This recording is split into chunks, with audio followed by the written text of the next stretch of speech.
Here's the deal. The man was impeached twice. He was convicted on 34 felony counts. And the American people still said, he's closer to normal than what we see Exactly. left. That's what they're saying. He's closer to normal. Why? Because something that pertains, when you talk about the trans community, for example, and you're talking about the issues that pertain to less than 1% of the population, the Democratic Party came across as if that was a priority more so than the other issues. And so he comes into office. Now you're talking about childbirth, citizenship, and what have you. He knows that's not going to pass the muster, but he knows that he made that promise. So when he shows up week one on Capitol Hill and he says, this is what we're going to do through an executive order, even though it's going to be shot down through the courts and what have you, he's saying, I kept my promise. A lot of other things that he's going to point to that he's going to try to do. I kept my promise. Then you turn around and you look at the left and you say, what promises did you keep? Now, you might know the answer to that. I'm certainly not questioning your knowledge about that at all. What I'm saying is what resonated with the voter. What voter out there can look at the Democratic Party at this moment in time and say, there's a voice for us, somebody that speaks for us, that goes up on Capitol Hill and fights the fights that we want them fighting on our behalf. They didn't do that. And that's why their behinds are home and that man is back into the White House and they want to sit up there and talk. You look at the networks right now, they're talking about him. Look at it. This is the latest. Look at him. Here he goes again. Well, you know what here he goes again means? He's doing what he said he was going to do. He promised you he was going to do these things, and he walked into office week one, and that's exactly what he's doing. And he's saying, y'all do something about it. And when you try to do something about it, he's going to say, look at them now. Now they're concerned about these issues. Were they talking about that during the campaign? Hell no. That's really it. Yeah. Basically, he played everybody like a fiddle and has won re-election again. That's really the bottom line. Yes, the Democrat Party is on the free fall. What I noticed the past few weeks with the Democratic Party, since Trump won till today, they are confused. They don't even know what exactly is going on. Some are blaming, Obama should not attend Trump inauguration. Biden should not attend. I don't just understand what exactly is happening to these people. They are confused. Or what exactly? Today I reported a video about Michelle Obama. I don't know, stories are surfacing everywhere that they want to separate. Because of this Hollywood actress, things like that. From one story to another, now taking a look at what is actually happening. At a certain point, I didn't want to comment on this, but it is important. I show you some videos. If you're not subscribed and you love what I'm doing here, please click the subscription button and turn on your notification. When I drop, you will easily be notified. Just the kind of truth of where we are. In all of it, we know Biden, but actually we know, you and I know him personally.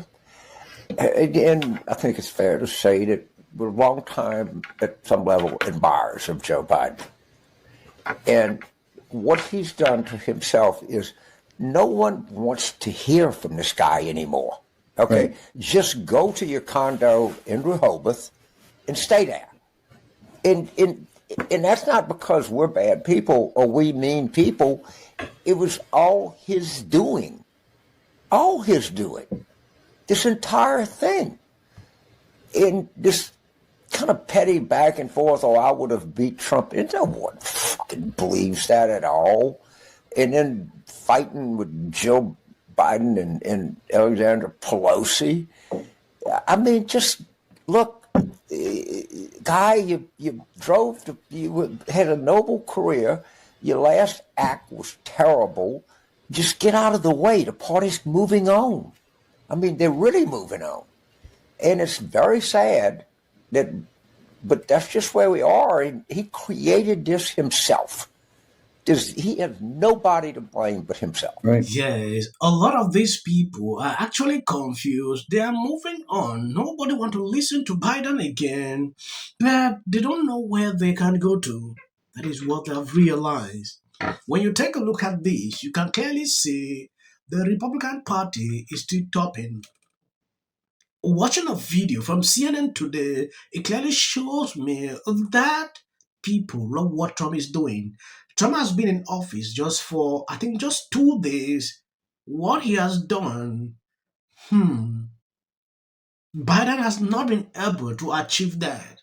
That is according to the information I see on social media. I don't want to express myself pertaining to that. I want to just report the news on what I observe.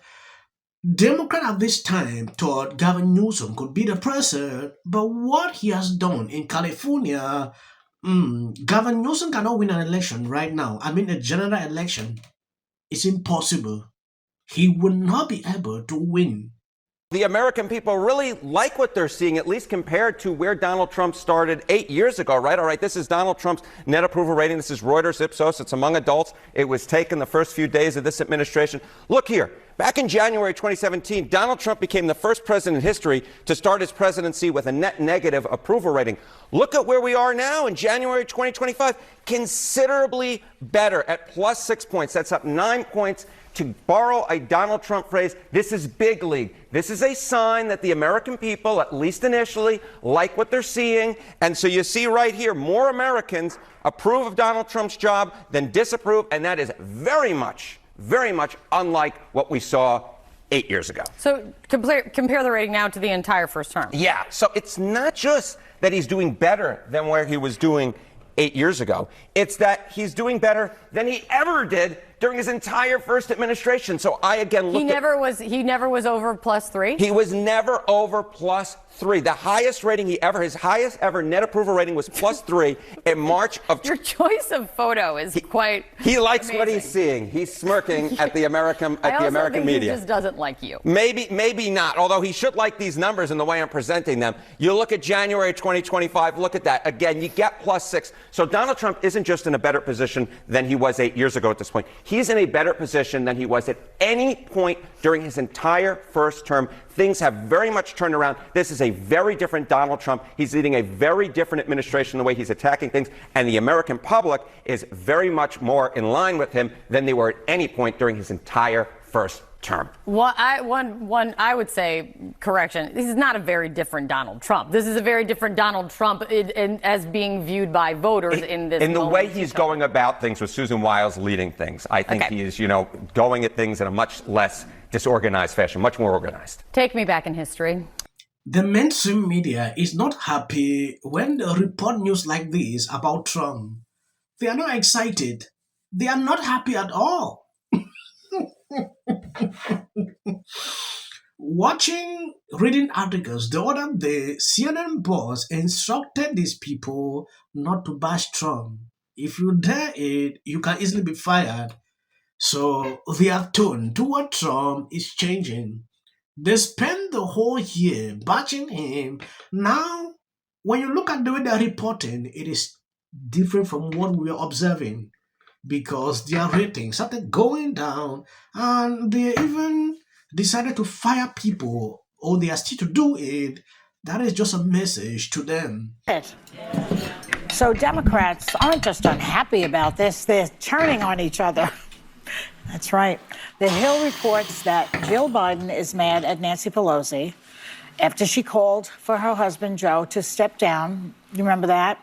And that Kamala Harris feels dissed by Joe Biden for saying that if he had stayed in, he would have won the presidency. Congress is also butting heads about the best path forward. So how long can they afford to hold a grudge with each other before working on a plan to get power back? I ask you. I was going to defer to the Democrats, but I'll go ahead. Yeah, well, I was just going to say that they need to stop fighting with each other and actually go back to their districts and their states and check in with the people that put them in office. Because the infighting, they all get... I really despise Congress and their lack of ability to do anything, not to mention the dirty money that circulates there. But they get so obsessed with each other, not just Democrats. Republicans do the same thing. They all play power games, partisan jerseys are put on. They need to go home. They need to go home and check back in and get a reality check. Brooklyn accent. I went to college with him. I know him extremely well, and he talks real talk. And I have a completely different take on this. I think the Democrats are actually falling in line as opposed to fighting with each other. We just saw the Democrats, many Democrats, cross the aisle and work with Republicans on the Laken-Riley Act. And that act is basically going to allow undocumented immigrants to be deported even if they are accused of a crime. Even if just accused. Just Yeah. accused of a crime. Which is something This is actually annoying. If someone commit a crime in your country, you should allow the person. That is according to Sonia Austin. You should not deport the person. Hi. This is something, in fact, every person was supposed to support the bill. Yeah, because it's very normal not to allow criminals, but they would turn the story like if they just suggest that you commit a crime. Ha! I want to end the video by saying this for people who have been following me. You realize at the end of the day, I usually put videos at the end. This is for the algorithm. If you see this, you can skip. You can watch the video to a certain learn and stop. Where awful things have happened. So And sparks move things. And it doesn't matter how much water you have. Future president and his gag are a functionality in policy. The city of the Pacific Palisades is burning, and I flew here last night. You getting water to areas that need water for the work that he's been trained his whole life to do. What do we do? Right now you're looking straight. Remember it. As a country about and then I think all our tax dollars probably went for Gavin's hair gel. I don't know, but it's like, it's sad. Jordan. In the 5 tenants of Palisades Village right here. This is the town center of sorts. And he did this little dance. Josh Green, the governor of down in Hawaii, you had some. And then we watch the news or talk to my friends. Of all the calls you get from your Got to spend a minute on the Obamas, or is it because there's trouble in paradise? Please do believing. I know the process. The magazine that came out a couple. I predict. I don't know whether there's trouble in paradise or